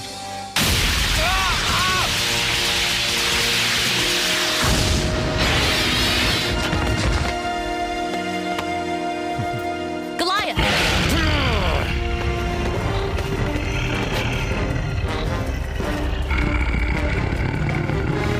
You don't have to fight us. If Xanatos is your enemy, then believe me, we are your friends.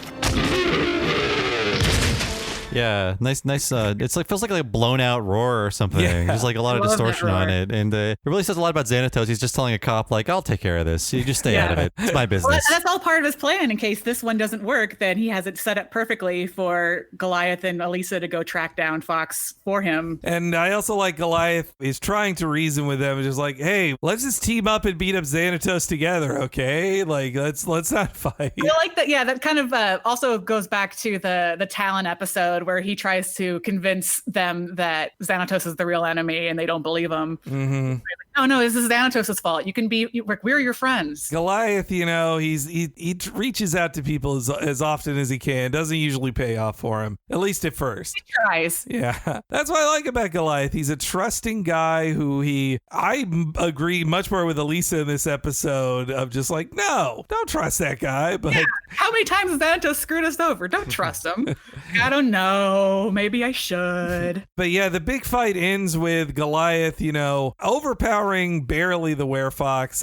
I like when he's like getting kind of tired of their test of strength. So he's just like, he hulks out with his like glowing eyes and just shoves her off. Like, that's a good moment. But you're right. Yeah, as you mentioned before, once Fox is knocked out, Xanatos can't remove the Eye of Odin, and she escapes once again. Plan B almost worked. And he's kind of pissed off about that he's like, that's when he escapes with a very funny, like, just business, gotta go.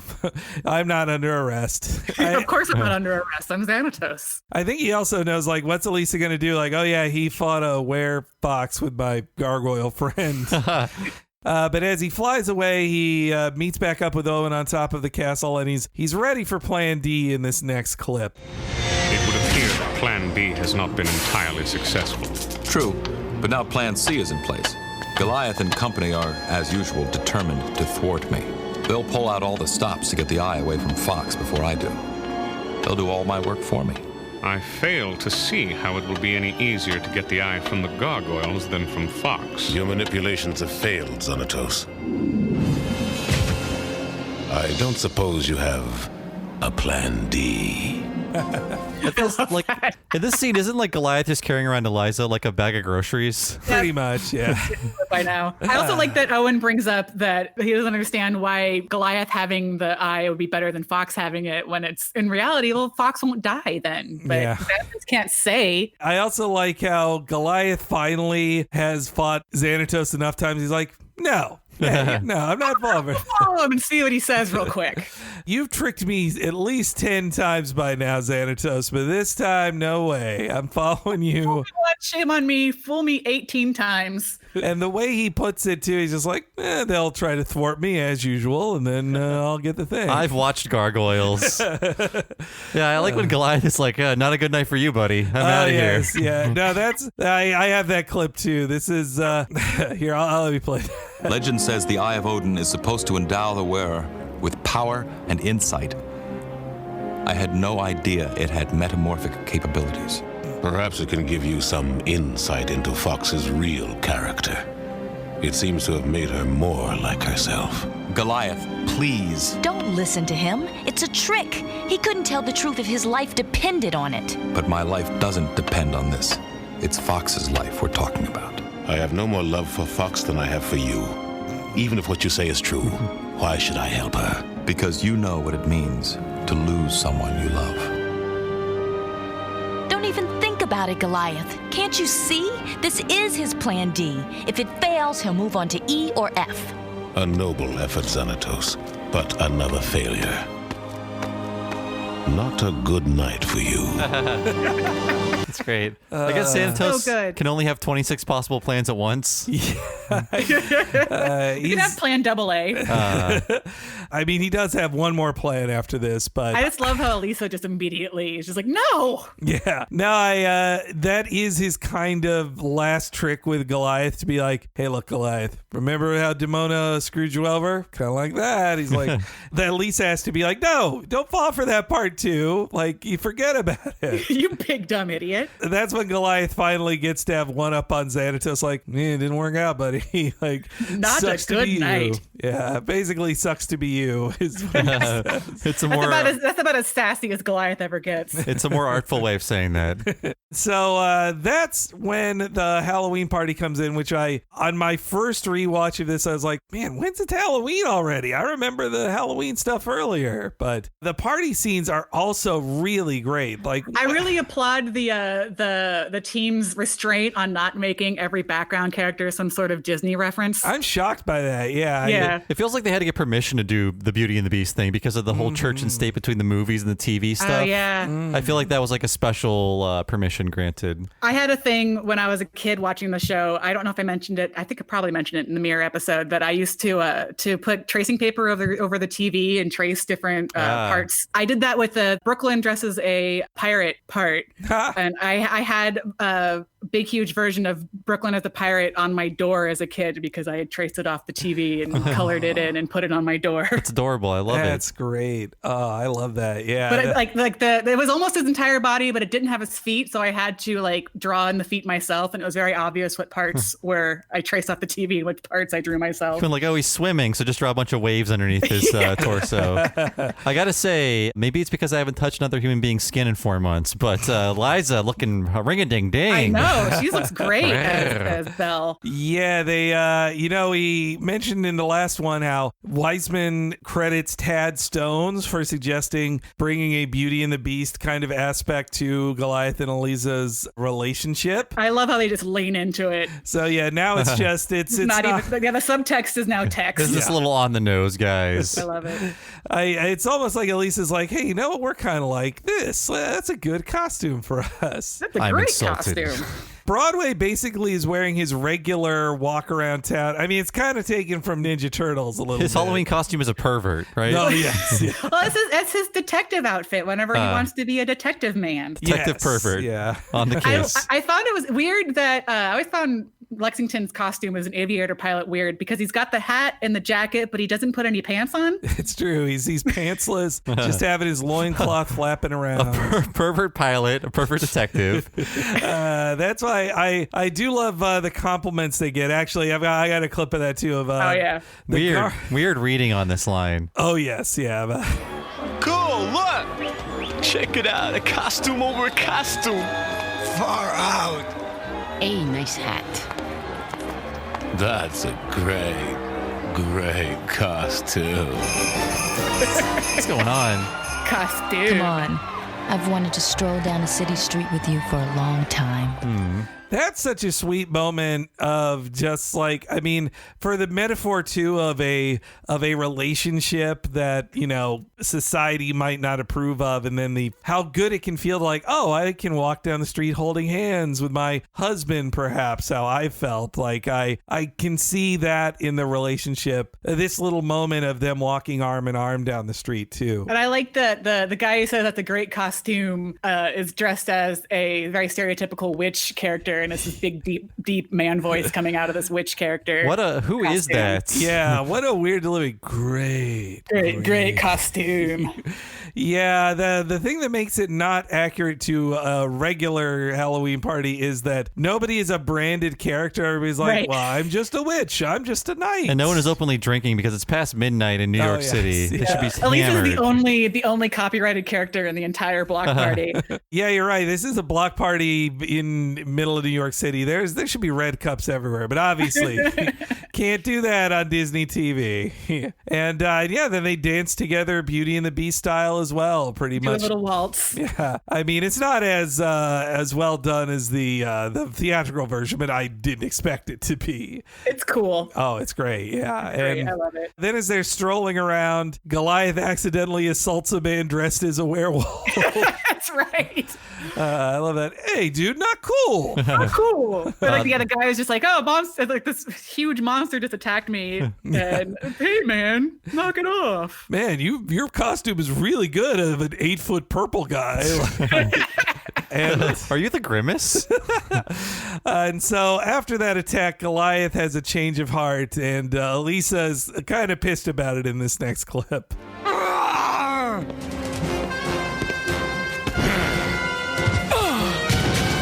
Hey, dude, be cool. Things are not always what they seem. What do you mean? What if Xanatos was telling the truth? What if that thing is Fox, and she's dying? You can't believe anything he says. I know, but that creature is still a danger to my castle, my city. And if Xanatos speaks the truth, if someone like him can love, perhaps there still is hope for this world. You're gonna help him, aren't you? Yes. How did you find us? Old habits die hard. He's the perfect guy to take advantage of this idealistic dummy. I love that he bugged him just like he did in the very first episode. Yeah. Good. That's so great. He shows him like, good. About time you just agreed to help me. Like, get to it. Like, and I'm totally with Elisa there again. I'm just like, you're gonna help him, aren't you? I love that she's so over it. And Goliath is just like, no, there is still good in people. It is like the now Homer, don't eat this pie.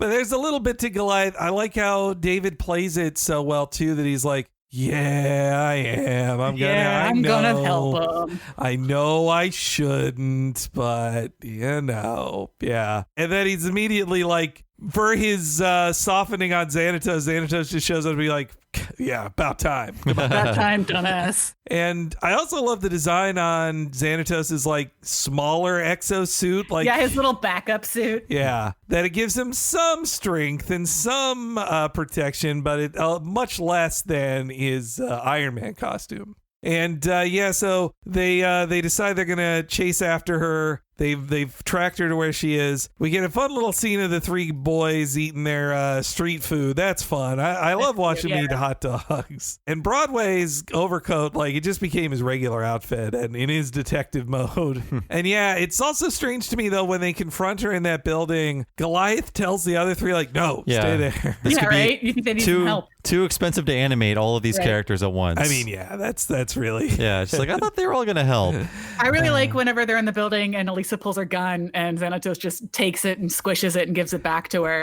And I was thinking, like, how many times does she have to like request a new gun because hers got crushed by a monster? File the squish gun report. Yeah, like why do all your guns keep on getting just crushed? I would think by the fourth lost gun, her boss would be like, "No, you know what? You don't get another one. You don't get any more guns. What? I'm not made out of guns here."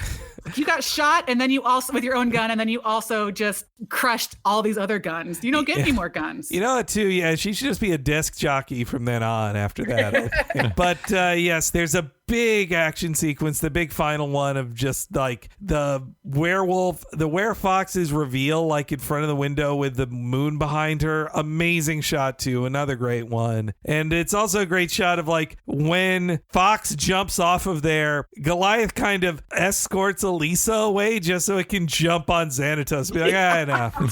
Get him. And as the fight continues, there's just a ton of like really cool back and forth. And when it breaks out into the town square, into the block party, I like the people freaking out. I wish they said real monsters instead of real monsters. I still thought of the competing show. I like the people who are just like, who paid for this? That's a good one. Yeah, that's the best you can have of like, why don't people believe there's a Gargoyles exists now when they've all seen this? So they have to think like, oh, it's a local stunt show happening at the party at 1:03 a.m. So weird for them. Like, this might as well have happened. Like, you know what? Yeah, I saw a monster. Who cares? It's New York. And they smash into a car as well, being driven by Brendan and Margot. Brendan and Margot. The recurring bystanders. I believe maybe she's not the one in City of Stone, but isn't she the one who goes like, I don't own a TV? Like, she shows up in a lot of episodes as just like they're the two yuppie bystanders that always show up. I love those yuppies. They're great. And always getting their cars smashed by a gargoyle running by. And then also as the other gargoyles are watching this happen, Broadway is just randomly eating his hat. And I don't He's very nervous. He's very scared. Oh, okay. For some reason. Or the hat was delicious. I forget. I'm so used to how Broadway kind of grows up as the show goes on that I forget him as more of his kiddie, like, oh, when I'm nervous, I eat kind of moments. Yeah. He does get quite a lot better.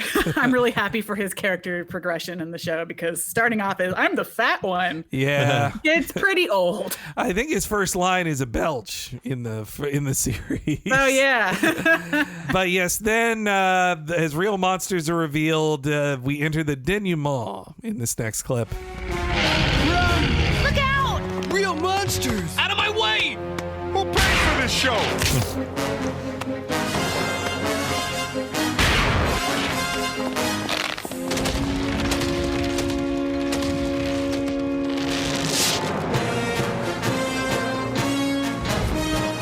I trust you about as far as I can throw you, Xanatos. I don't have time to argue. I love that. Like, I trust you like nothing, but Yeah. please take me up to the top of that building. What did she think she was doing? Was she grabbing onto him to stop him? I think she's grabbing on so she just assumed that he could get up to the top It's of like, the building. you've got a jetpack in there, right? Yeah. In that dealie? I can assume you have a jetpack, don't you, Xanatos? Yeah. Take me up there. It's a great, like, anti-Superman scene. Like, in Superman, Lois would have gotten in that same position and be like, okay, fly me up with you, Smallville. But in this show, she's like, I hate you. Me too. They just fly. You are a means to an end. Now get going, Flyboy. And as they have their final rooftop battle, I like the extra detail too that you can see the werefox like breathing hard. She's the whole setting with the big, huge lit up sign in the background and just the whole fight scene is really cool. And also when the werefox is for some reason thinks Elisa is her or like Fox in human form, when she dives at her, a really good for TV slow-mo shot of Goliath like grabbing the werefox and saving her. A good move on Goliath. Yeah, that was cool, yeah. And the big fight ending in an exploding electric sign, as Wiseman admits in one of his posts I found, an intentional homage to Highlander. Oh, okay. One of many in the show. So because Goliath and Xanatos and electricity are all working together, they could take the pendant off, right? Yeah. They weakened her enough to be able to take it off. The electricity weakened her. Goliath is holding her in place, and with his robo suit, he's just strong enough to pull it off, while also he's being electrocuted at the same time. And she's also very weak because she's about to die. Yes, because she's running on fumes. And man, that screaming, that's the hardest to listen to screaming in the whole it's so cool. It's stuck with me since childhood, like just the pitch of it. I'm shocked that the Disney censors were like, no, this is too too unnerving. You can't put this on TV. Also, her transformation back is really, really well done, of just how much, like how painful and how tired she is. Mm-hmm. Yeah. And also that it follows the realistic thing of like, she was naked as a werewolf, so she's nude when she turns back, and they just kind of work around that and cover her up like that. The unrealistic thing that other cartoons, like a real Ghostbusters perhaps, would have just had the person transform back into their regular clothes because that's easier to ride around and you don't have to deal with censors. And then you have the cool detail of Elisa covering up with her big ball gown. Yeah, I love that it shows that Elisa doesn't fully hate Fox, that she covers her up. I think they had a little fun drawing Elisa and her garters as well. Yeah, her thigh highs and her little mini skirt. Yes, yeah. But yes, as Fox in the Eye of Odin are saved, we get kind of a heroic ending for old X here in this next clip. She's alive. The eye. Give it to me. A trade? Let's just say, I don't trust you with it. So now you know my weakness. Only you would regard love as a weakness.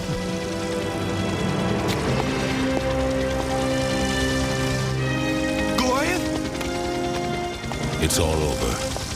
Let's go home. Actually, Mr. Xanatos, I believe he's right. You've never looked more heroic. A momentary lapse, I assure you. What happened? A bad dream. And it's all over now. Goliath had the right idea. Let's go home.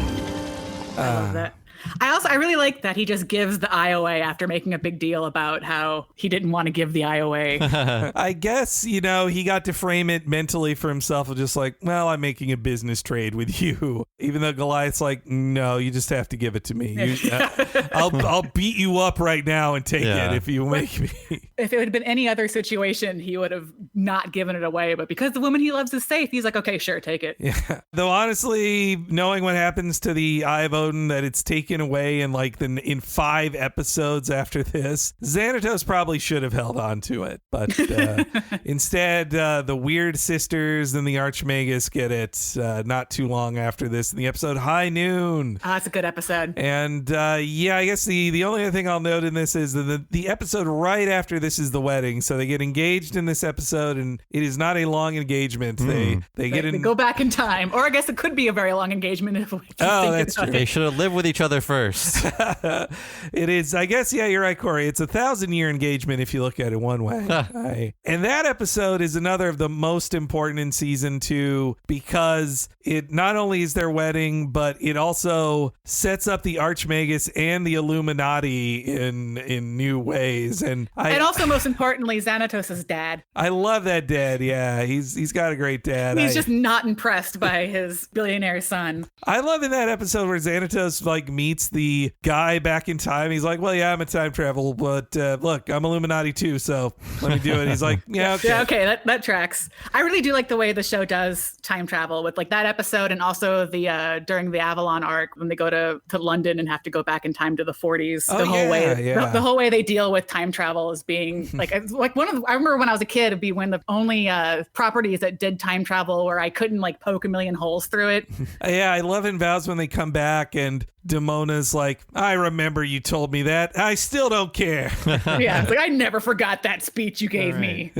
But yeah, I guess that was just a really fun, action-y episode with great animation. And Xanatos at his best, a real Xanatos tour de force this episode. Yeah, I love how he starts off being really stony-faced, and as his plans just crumble, he gets more and more visibly worried. Yeah, more Xanatos and more action too compared to the last one. They're both very good, but it shows how they can operate on 2 different levels of the series, and it's all on Disney Plus, which you probably have. It's all on Disney Plus. It's a great show that holds up wonderfully, and you can binge it real easy. So yeah, please, all of you listeners, if you all watch it, maybe we can get Disney to bring it back and listen to Greg Weisman and all of his many ideas for more stories. He's got Gargoyle stories for the next, I don't know, 30 years, let's say. Yeah, he's got to go. Ready. He's got so many series. He's got like the one that I always wanted to see when I was a kid was because I read the forum posts about what he was talking about, different ideas. There's one where Brooklyn gets stuck in the Phoenix Gate and goes around. It's called the Time Dancer arc, where he like has to go around different parts of time and have his own adventures. And I always wanted to see that done. That would have been a cool one, man. That's yeah. They kind of tried to introduce it in the comics before the comics were canceled. The SLG comics, yeah. Good. Yeah. I gotta read I only read a couple. I gotta read the rest of those. They're the closest to a Wiseman continued. Yeah, they kind of try to set up the bad guys arc, and they try to set up the Time Dancer arc, and a couple other things that Wiseman had been talking about for a long time. And the gayness too. They finally. The Lexington's cute little boyfriend that they never were able to do anything with. Good time. But yeah, no, thank you so much, Kory, for doing the show. Thank you. Thanks for having me. I'm always down to talk about Gargoyles. So Kory, please plug whatever you're working on now, anything you have out, where we can find you online, how we can support you. You can find my webcomic called Skin Deep at skindeepcomic.com. And you can also support me on Patreon, where I post art that I don't show anywhere else. And I make enamel pins of different characters that I send to backers. And you can find that at patreon.com/KoryBing. And you can also find me on Twitter at twitter.com/KoryBing. Awesome. Well, I'm Kory Bing everywhere. Man, you were ahead of the curve on getting those domain. Congratulations on getting those. But thank you so much, and we'll have you back. Maybe it won't be another year and a half. I can't believe it's been that long. Jeez, time is fake. It is fake.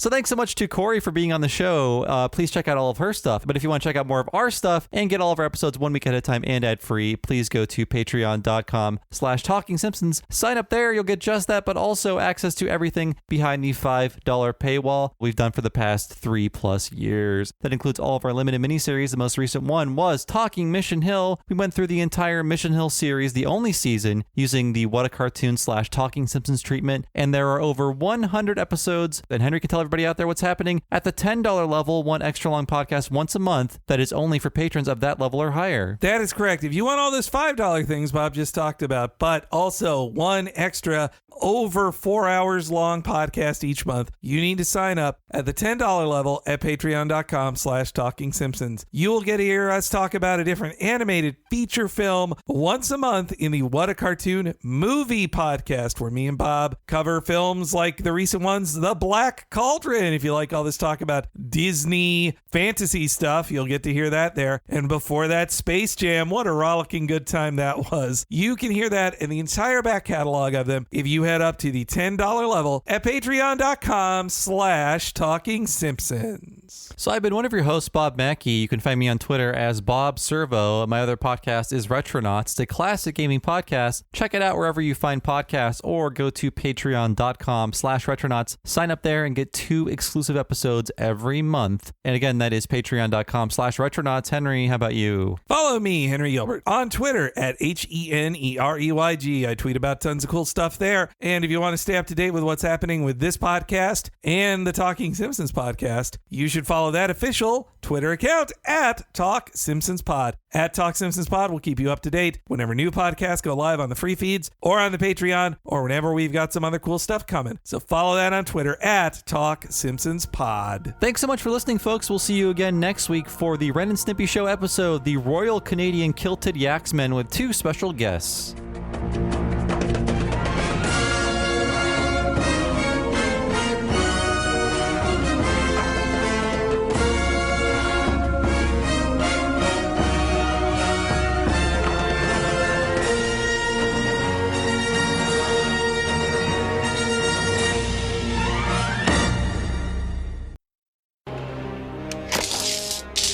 You're going nowhere, Xanatos. Sorry. Business. You understand.